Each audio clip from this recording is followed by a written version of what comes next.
Good morning, everybody, and thank you for attending this webinar of the Media Freedom Rapid Response. This webinar is dedicated to the media freedom situation in Serbia. We have with us three speakers from the media community, who I will introduce in a second.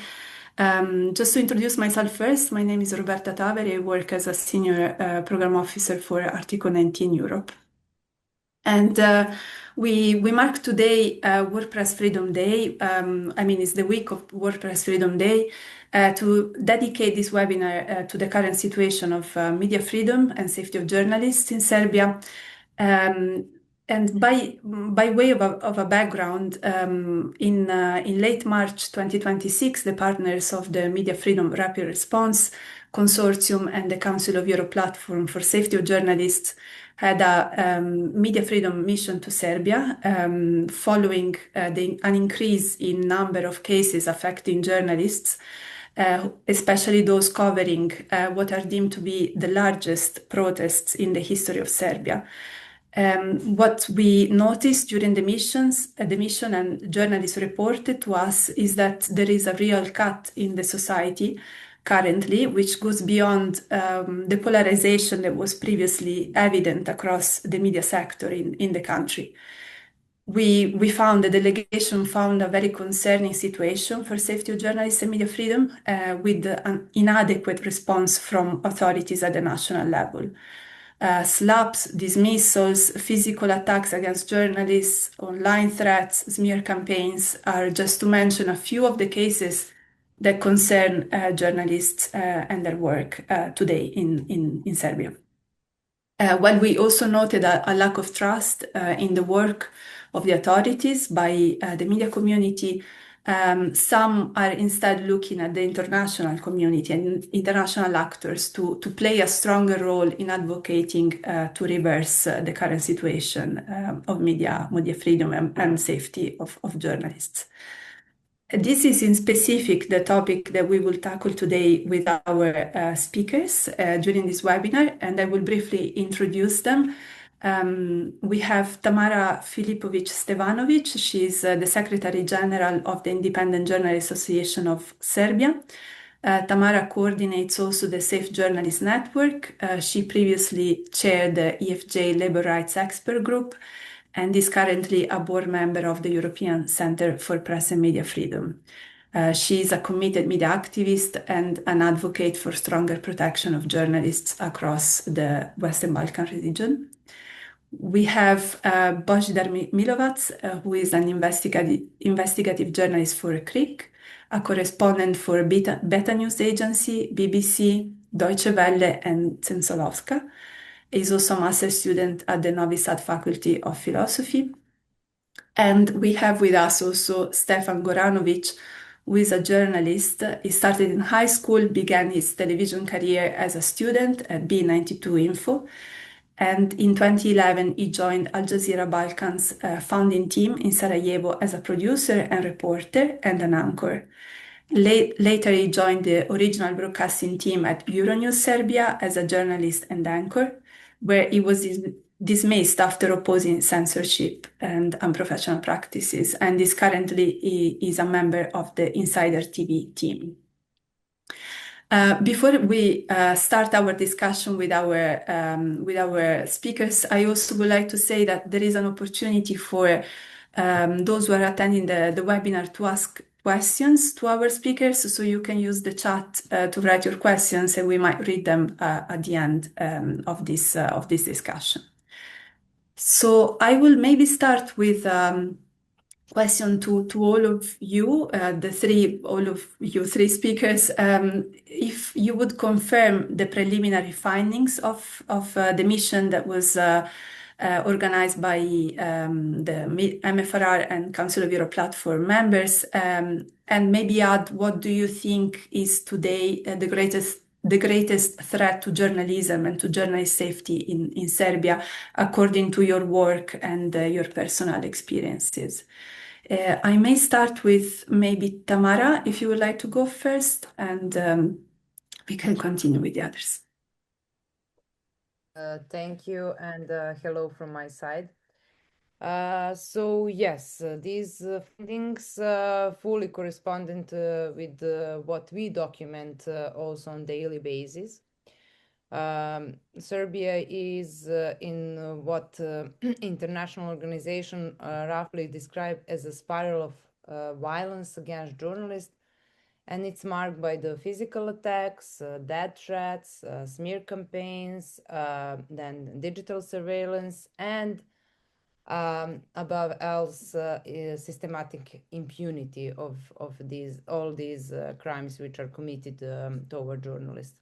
And all international and national organizations which are do the monitoring of the attacks and threats to journalists, all of them confirm in their databases that it's the number of cases is 3 times more for previous year that it was in the previous year, for example, in 2024 or 2023. So this spiral of violence is really all around the journalist, and the greatest threat today is not only the individual incidents, but the level of normalization of hostility toward journalists, driven by the political actors and amplified through the pro-government media.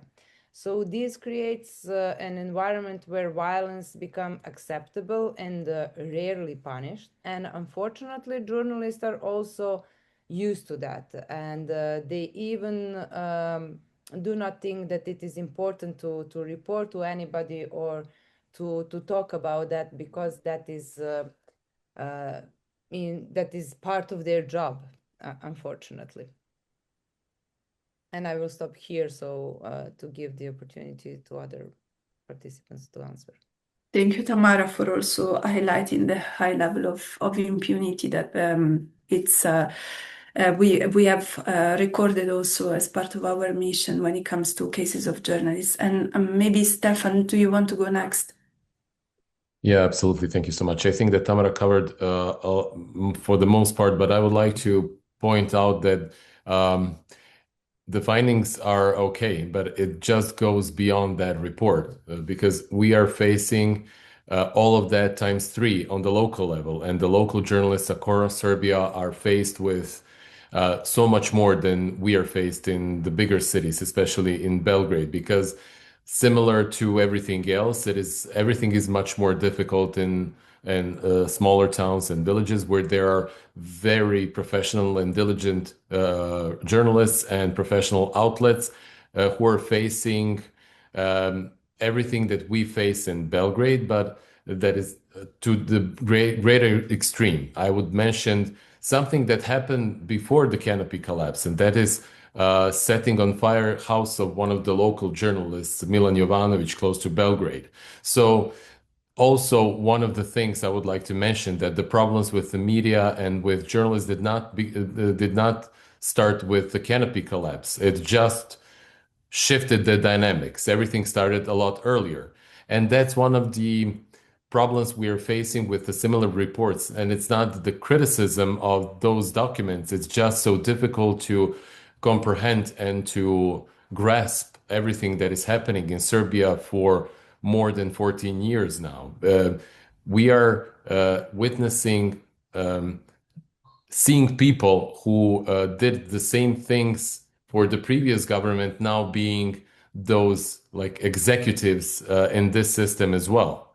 So I will, when we come to the topic of what the international community and European Union and international organizations can do, I will talk more extensively about that. But I would just like to emphasize to what extent the problem goes on the local level, but also we have so many cases of, I would underline the violence against journalists close to in the very city center, close to the presidency of Serbia, where the office of the president is. It was the infamous Chatsiland, the part of the so-called occupied land where no journalist or ordinary person could access, and all those or many of those who would dare to go and report in the public interest would face physical threats or physical assaults.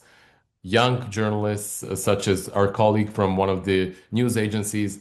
And one I want to emphasize, I would like to avoid mentioning names because I would like not to bring additional pain to them, not because it's stressful, but because we are facing a lot of smear campaigns, because every single word we go out with, we are faced with some kind of problem. So I would like to emphasize also that us speaking publicly about this is undertaking a risk because we can be dealt with in the pro-government media outlets and in tabloids, and smear campaign can be very, very difficult to handle, even with, I don't know, some slip of a tongue or something like that. So I will stop here and maybe Božidar can fill in.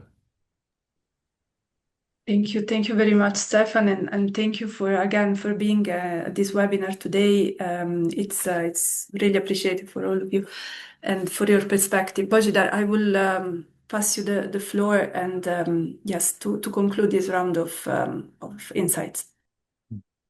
Thank you, Roberta, and thank you everybody for being here. I think Tamara and Stefan covered quite a lot of what needs to be said. But yeah, I would once again highlight this is not a new thing, and the way that this regime treats journalists has just been more open since the canopy collapse. But the systematic discrimination, attacks, and smear campaigns have been there for years, for 14 years since the regime came into power. Just last year, 2 years ago, sorry, before the canopy collapse, they wrote a death threat on the entrance of a building of a university professor and a journalist. This is their way of doing things. I'm again speaking example from Novi Sad, the city where I'm from. They threw a phone in the river of a editor in Novi Sad as well. This again happened in the last 2 years.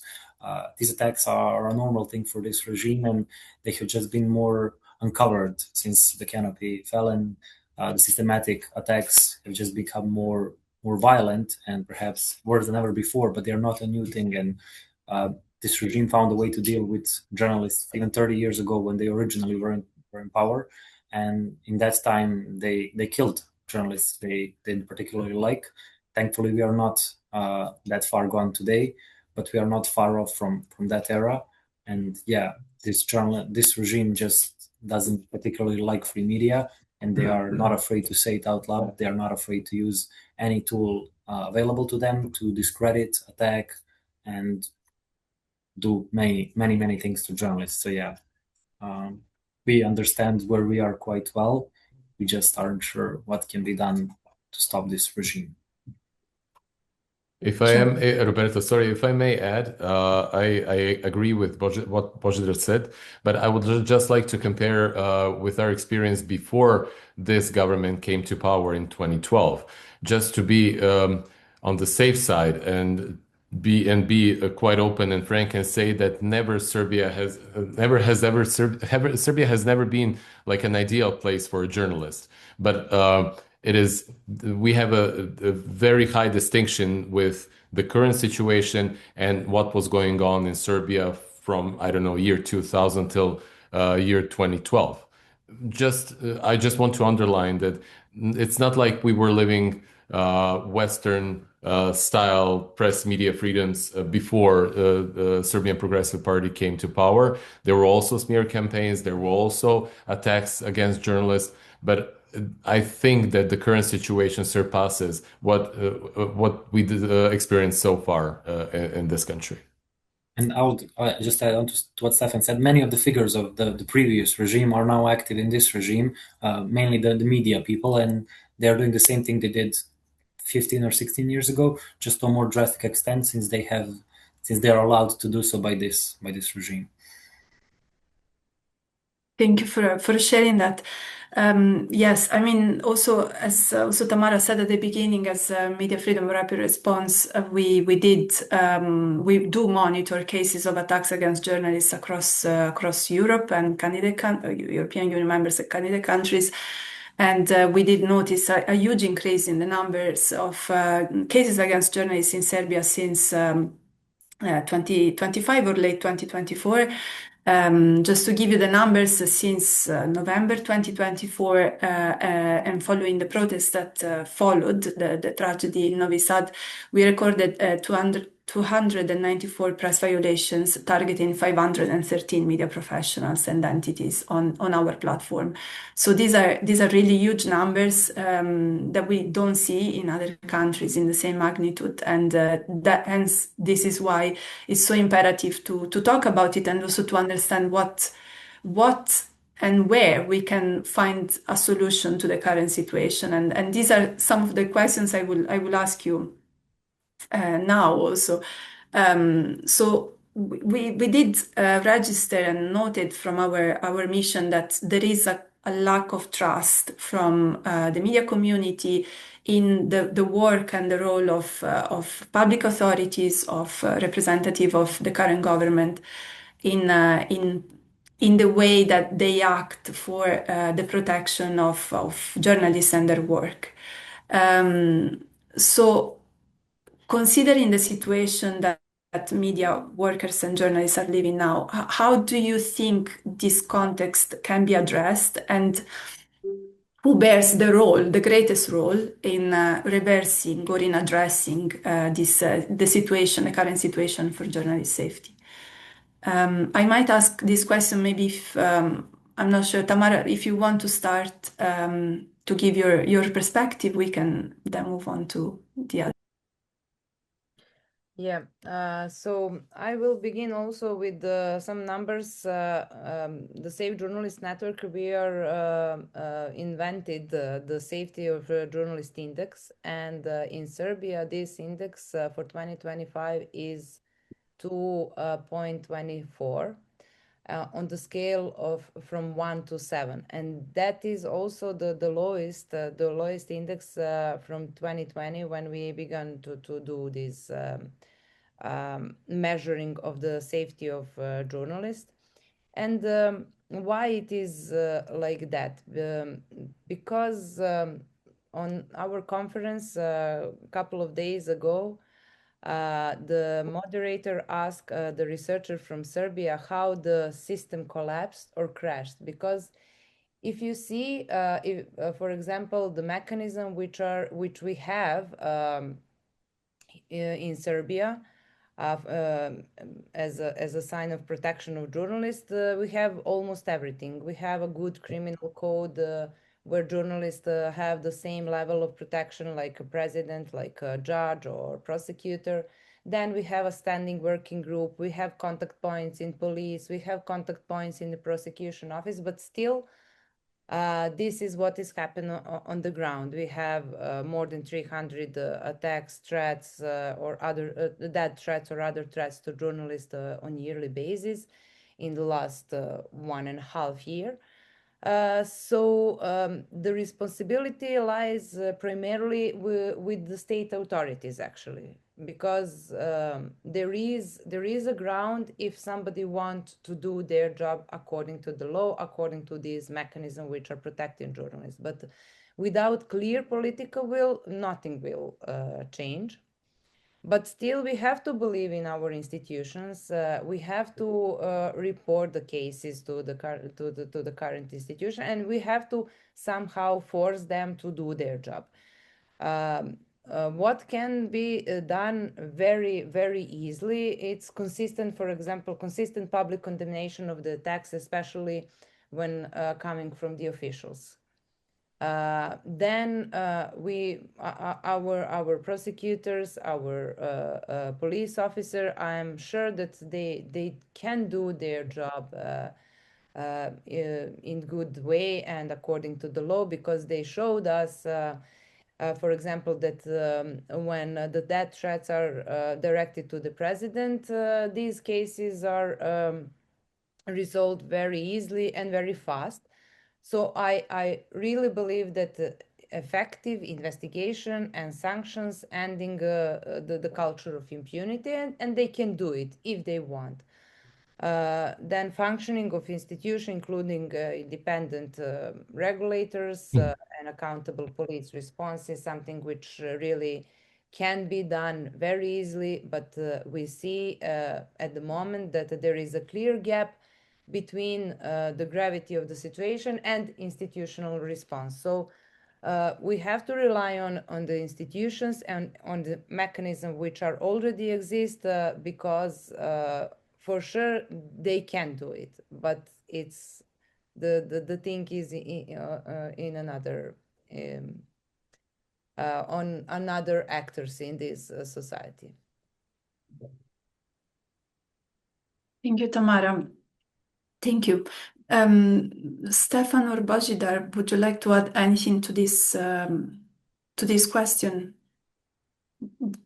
If I may, sorry, Bojidar, just to follow up, I think that Tamara is absolutely right, but I'm quite skeptical that those higher government officials who are partaking in the smear campaigns or are not distancing themselves from incidents that involve media representatives are going to be those who will shift something that they have been doing for the past 10 or more years. So yes, the responsibility lies only within the most responsible entity in this game of ours. But I do not trust that they will have a huge shift. They're inviting us, or for the fact they're inviting also international actors to dialogue, to conversation, to talks. But we have never seen anything changing for better. If nothing, it remains the same or goes for the worse. So I'm guessing we are stuck somewhere until something big changes within the society. Thank you, Bajidar. Anything to add? I'm not sure. Of course, I agree in theory with what Tamara said, but I'm not sure how much I agree with it in practice, because having any belief in institutions which have proven not to work for the people for the last at least 2 years, and it's been far, far longer, would be well, delusional of me.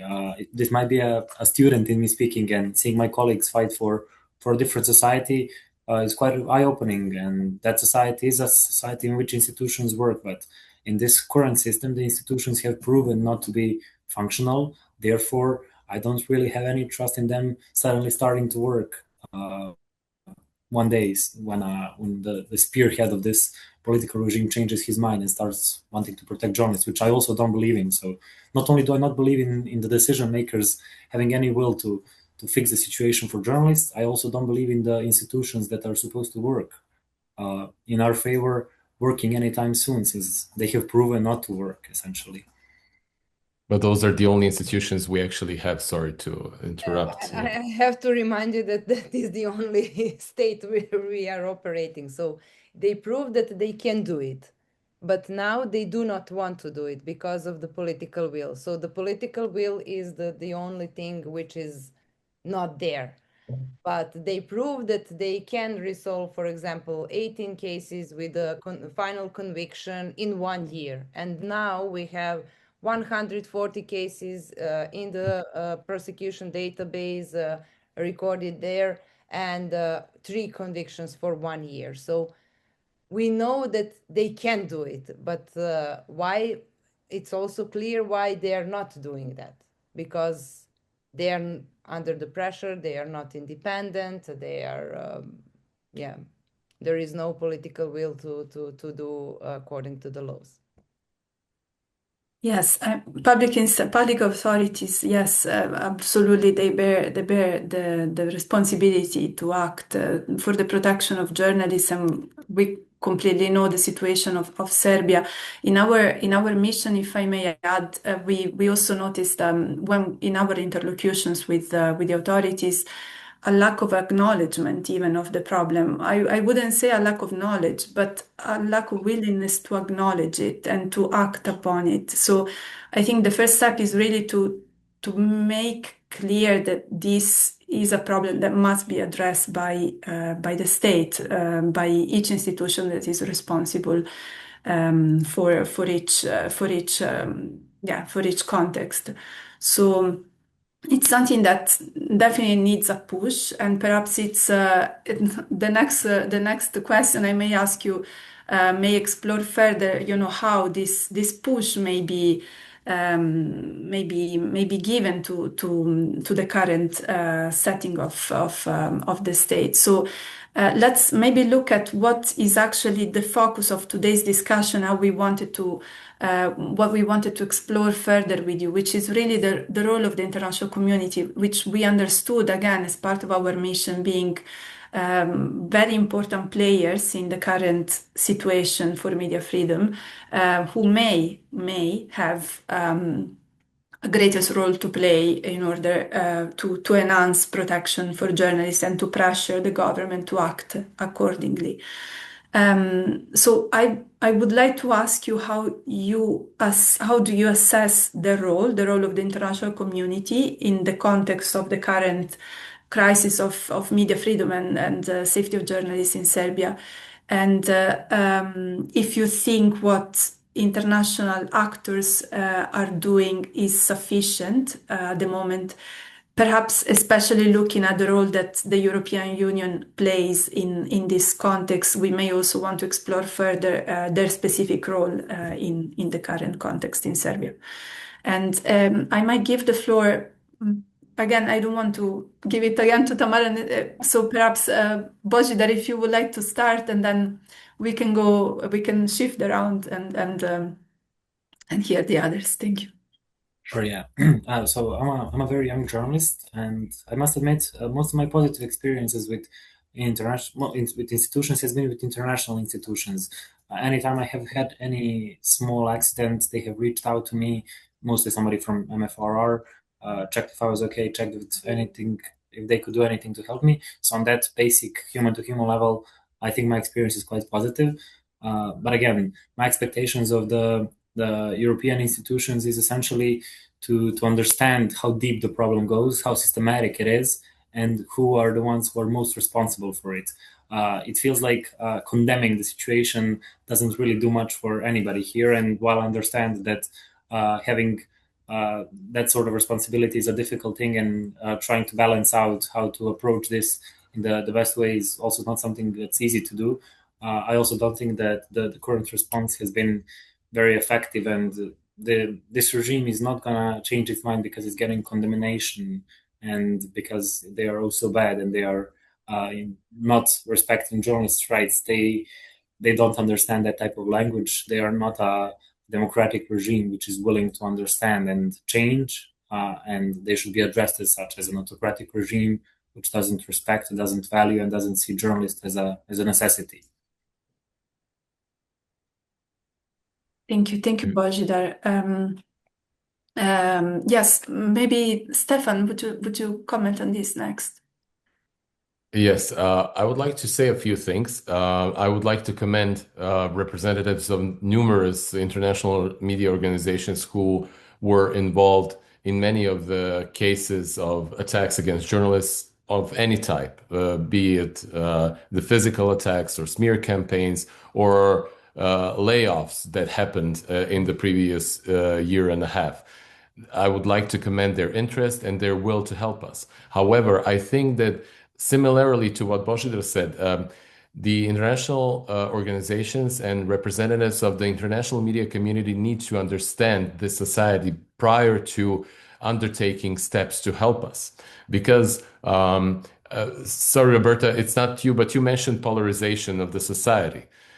This society is not similarly polarized similarly to Hungary or the United States or some other Western democracies. This is not dictated in Serbia by a left or right ideology. We still do not have that type of division. We are not divided by, I don't know, separate media markets, pro-left or pro-right.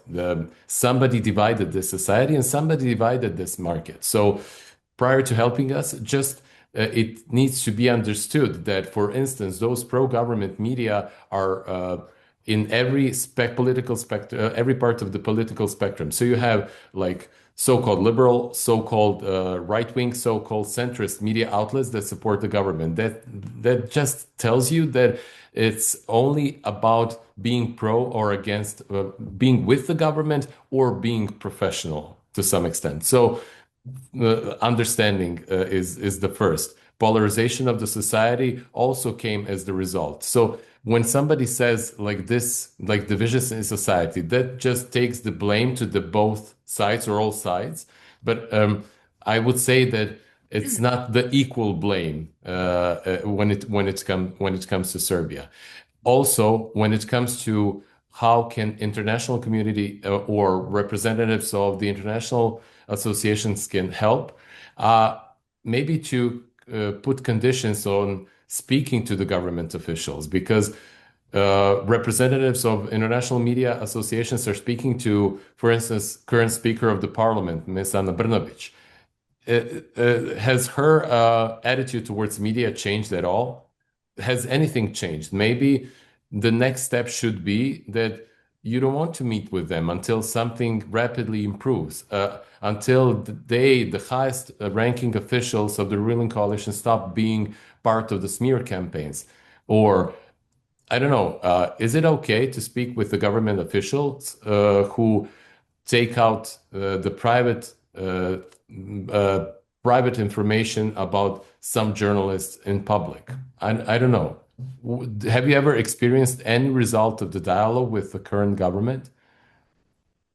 That's my question. Is it worth it, or maybe the energy should be diverted somewhere else, maybe in the European capitals?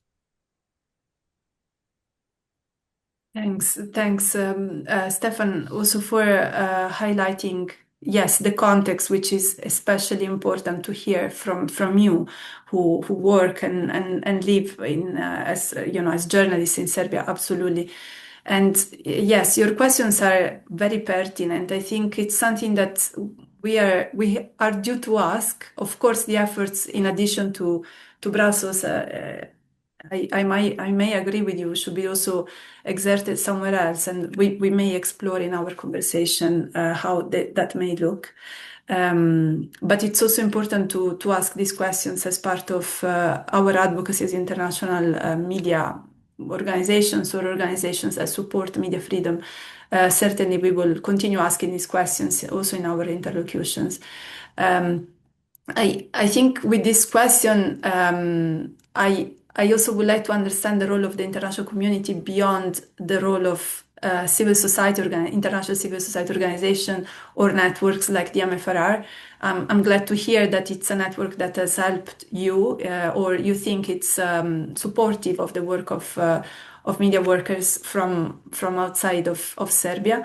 But maybe Tamara, I will give you the floor just to add more also from your work as part of the Journalists Association in Serbia, how you've been very active also in your advocacy for journalists with international organizations and partners, international partners, including the European Union. So please do let us know how you think their role has in any way benefited the work of journalists in the country.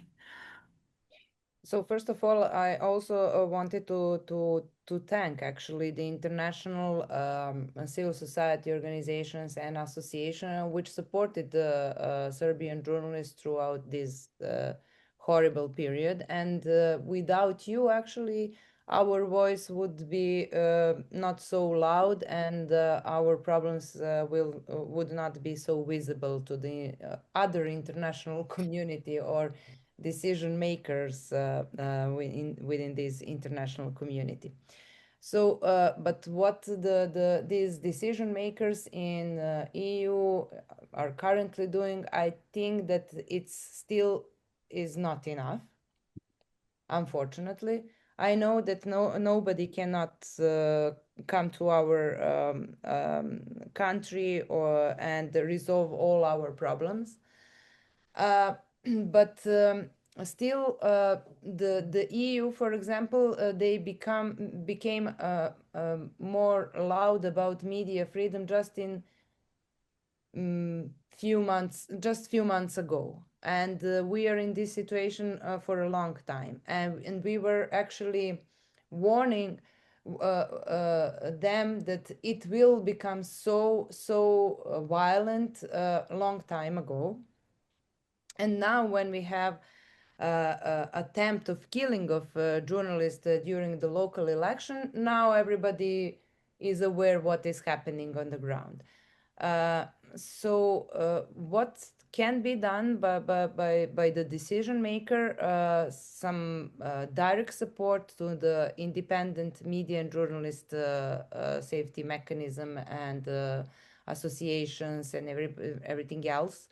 So this regular monitoring also from your side, from our side on the local level is something which should be supported, because without data we cannot claim that the situation is worse or bad or better than it was. Then systematic use of this mechanism like Council of Europe platform alerts, because it is forcing the country to deal at least on any level with the cases which are registered there. Then European integration progress and media freedom benchmarks, as Marta Kos said a couple of days ago, the money from the EU, this reform agenda, will not come if we are still stuck with the judiciary reform, with this Mrdić law, so-called Mrdić laws. And also she mentioned the state of play of media freedom in Serbia.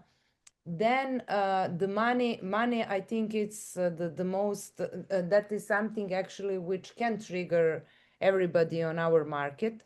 I think that the international or European Union companies which gives the money to to advertise in the pro-government media is something which also should be addressed, because the EU money goes to the Russian propaganda or anti-EU propaganda. And the citizens or companies from European Union, they're paying for that in these pro-government media. That is something which can be addressed also. Then some targeting sanctions, because some people are advocates for stopping the EU integration process. I think that if we will be stopped by the EU integration process, it's not that these politicians which are actually guilty because of this situation, they will not suffer because of that. It would be us, ordinary citizens, journalists, civil society organization, which will suffer because of this direction of the EU policy. So there is some, and actually those who are guilty for this situation, they should be somehow sanctioned from the EU decision makers.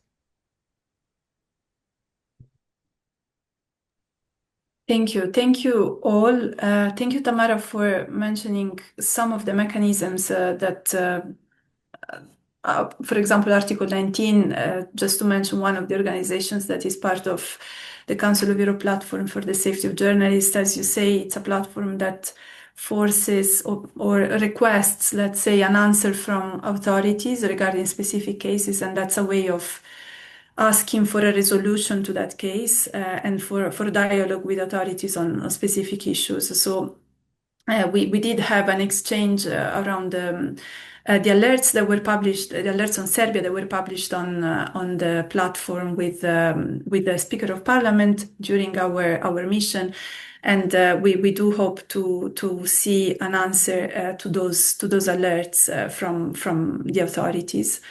And then yes, thank you also for mentioning how the financial pressure may or may not, in some cases, lead to any change, let's say, any movement, any development in the situation, and how it may sometimes actually create even more challenges for not just for journalists, for media workers, but also for citizens, for ordinary citizens. So it's something that has to be carefully built, but carefully thought of together also with the national organizations. But definitely it's a very effective measure that it shouldn't be overlooked if needs be. It's also true that some and many media companies, journalists groups are actually funded by EU funds and by funds from foreign funds, let's say, and they do work as a kind of small civil society organizations, even if they are journalists association, journalist groups or media workers. So it's something that has to be, again, carefully thought of. Maybe before we look into replying to some questions, just to reiterate that if you're attending this webinar and you would like to ask a question directly to the speakers, you can write it in the chat and I will read it out for you. But maybe before we receive some of the questions from the floor, perhaps just a follow-up question on what we have just been discussing right now. So we have seen that what the international community has done so far, perhaps on the side of the civil society, has been of great support to you. More can surely be done, and we will continue. From the international partners, you perhaps would like to see some more action, more targeted action that can actually lead to something, to some change that at the moment hasn't been so visible. So, if I may ask you, perhaps a final question. Beyond commitments, so beyond this pressure, what else would you like to see happening from the international community, and what could be a useful mechanism? So Tamara, you mentioned this stopping of advertisements coming from EU-based companies that may go to media that is actually non-professional, let's say, or is instigating or replicating anti-EU narratives and Russian propaganda. But is there anything else that you think may be useful at this very stage that we can call out for, we can call the international community to act upon? I have, if I may, sorry, Boże, I once again just take over the floor. I would like to see local EU officials proactive and more vocal, namely the ambassadors of the EU countries, also I would say the representatives of the EU in the country. And they should be more outspoken, so to say, about the media are facing here. For instance, I was laid off from Euronews Serbia last year, almost a year ago. It is a franchise that is operated by the local company, Telekom Serbia, but it's a franchise coming from the very heart of the EU, coming from the Euronews, which is now based in Brussels. So I was not the only one. There was 12 of us. There were 12 of us who were laid off last summer after we raised our voice against the unprofessional practices in our former outlet. But sorry if I missed it. I didn't hear any reaction from the EU representatives here in Serbia. Not because we are important, it's because it was retaliation against those who wanted to work professionally.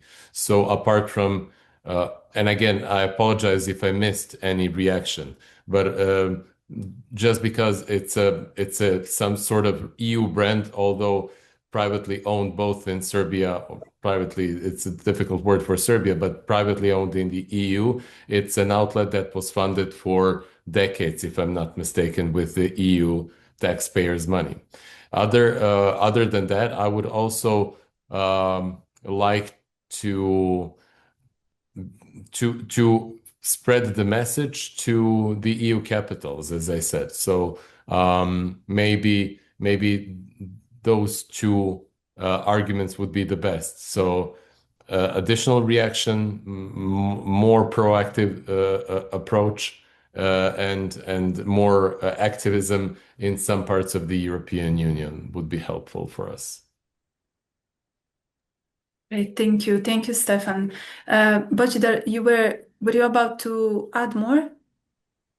I think Stefan covered most of the things I wanted to say, but it all goes back to what we previously talked about, understanding the nature of what's happening in Serbia, understanding what this regime truly is. Any action which should be taken with the understanding of what is the reason for this and who caused all of this. Everything that's happening here is a result of systematic attempt of discrediting any institution which is not standing with the regime. Any actor, any public figure, any figure who doesn't stand with everything the regime believes in and stands for is not with the regime, and they are instantly becoming a possible victim of what the regime wants to do. Addressing this regime as an authoritarian regime in the middle of Europe is the first step to understanding what needs to be done, and every action that follows that should follow it with understanding that this is not a regime that you talk to as to any other democratic regime in Europe. It is not comparable to any of those, and it doesn't function as any of those. And Roberta, while we speak, the huge change is underway in the public broadcaster. Just I think last week we got information that some of our colleagues from the public broadcaster have been degraded just for what we know because of their previous work. And when we talk about the problems media is facing here, it goes beyond like well-known situations. Like in many outlets, we're experiencing retaliation against those journalists who tried to work professionally in the previous year and a half and longer. After Canopy collapse and after incidents involving the public broadcaster and the changes in both provincial and the state broadcaster, there have been reports, maybe Tamara knows more about ending contracts with associates of those employees who are associates. I'm not sure how to say it in English. Those who who work there for years but do not have those permanent employment contracts. So from what we know, it will extend to many other parts of the system in the public broadcaster. And this is maybe where the associations can help, maybe to put a stop to that, to retaliation against those who try to work professionally within some media outlets, including provincial and state broadcaster. Thank you, Tamara. Do you want to add more? No, just to tell that actually it was some people who didn't have the permanent contract, and after they signed some letter which was actually trying to acknowledge that RTS do not do their job professionally. They organized themselves in one informal group, Nash Protest called, and some of them, after signing this letter, their contract was not continued. So it's happening. This retaliation is something which is ongoing. And there is some new moments in the RTS. We are still trying to gather the whole information, what is going on. But your colleagues from European Broadcasting Union, they are already, we wrote to them also to acknowledge what is happening, because you also were on the meeting with the new executive director. Your colleagues actually from EBU were during the mission there. So we are closely following what is happening, and of course we will inform you about everything what is happening also in the public service media, which is very, very important, because still the public service media have the greatest audience in Serbia, and they have huge influence on the citizens and this information sphere in Serbia. Thank you. Thank you very much for this discussion. We do have some questions in the chat. Maybe we want to address this. So we have a question about the influence of the OSCE in the current climate in Serbia. The comment, the question also hints to the fact that the delegation to the OSCE Parliamentary Assembly is largely aligned with the current party, the party that currently runs the state, the country. So I wonder if anybody has any insights to be able to reply to this question. Feel free to jump in, and we will go to the next after. I can answer on both questions if Okay. you. Yes. The other question is just for the other participants. If you haven't read it, is about the trust in journalism and whether citizens or readers are skeptical about journalism and its quality, let's say, in Serbia. So we also have one question in the Q&A section as We well. do have another question. We might take it later. Yes, about access to information. I saw. Yes. Thank you. So regarding the OSCE mission in Serbia, they have a really strong media department, and we have a good cooperation. They are very well aware what is going on, and also the head of media, this Jan Brato in Vienna, he is also very well aware of the situation with the media, and I know that Serbia is part of the OSCE. They have to negotiate with and their partner is actually the current government.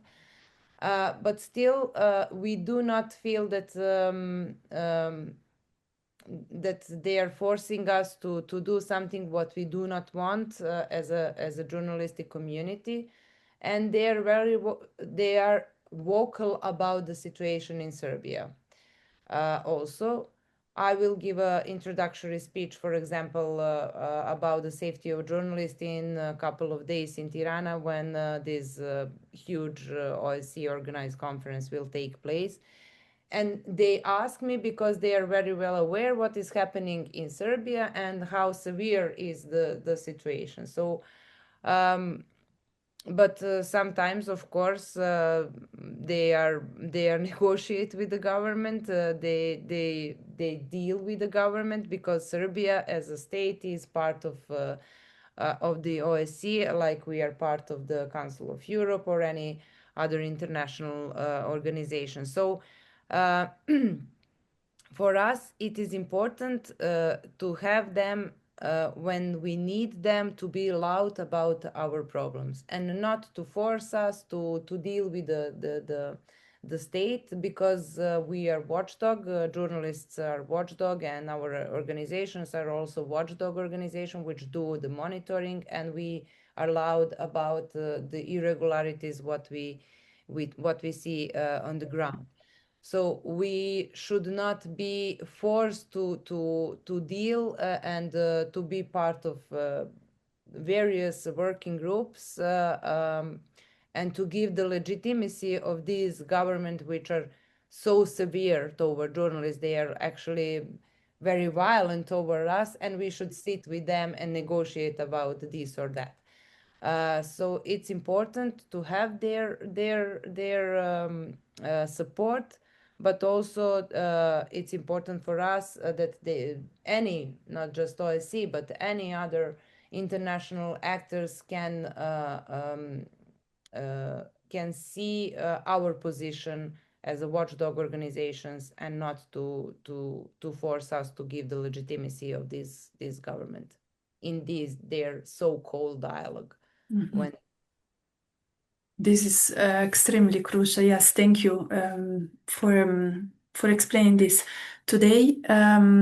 Stefan Bojidar, any reaction on either this question or the question around the perception of citizens around journalism in Serbia, and the question also hinted at, I think, trust in journalism and its quality.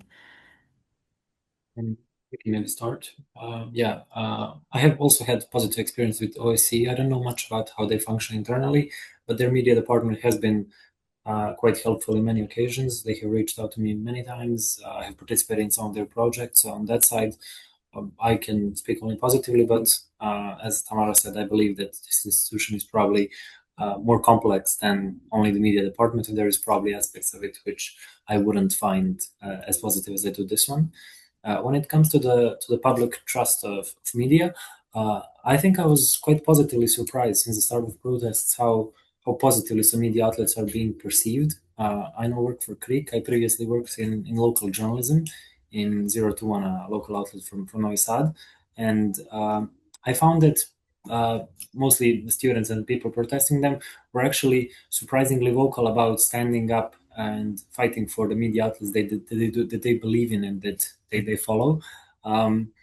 This happened in Niš. A protest was organized to support a journalist who was attacked. Also, a correspondent from RTS, the public broadcaster, was also targeted by the president. At that moment, many journalists showed support, and also students organized protests to support this journalist. So I think the last 2 years, while the society is quite divided on the lines of pro regime and the others, I don't think we felt such an amount of solidarity before in that other camp, and I was quite positively surprised at how much people actually appreciate the media as they do appreciate. And yeah, I think I can. I have an optimistic outlook on the amount of trust based on the amount of solidarity that was shown in the last 2 years. Okay, thank you, Bojidar, for sharing your perspective. I don't know, Stephanie, if you want to comment on this. Yeah, very briefly, I now work, and I'm very proud to say that I'm working with Insider TV right now. And since I joined their team, I experienced something that I haven't experienced for a long time, and that is that people actually are happy when outlets like my current employer are coming to report because they believe, for instance, insiders. So there are a number of outlets that breeders and consumers are actually very fond of, and they trust them. And I was for quite a few times very touched by the reactions, especially on the local level, because people see the importance of what the journalists do and how it benefits them on the long run, for instance. So I would say that contrary to the probably some believe, people are actually cherishing those professional outlets that are currently operating in Serbia and perceive those outlets as crucial to some aspects of the society.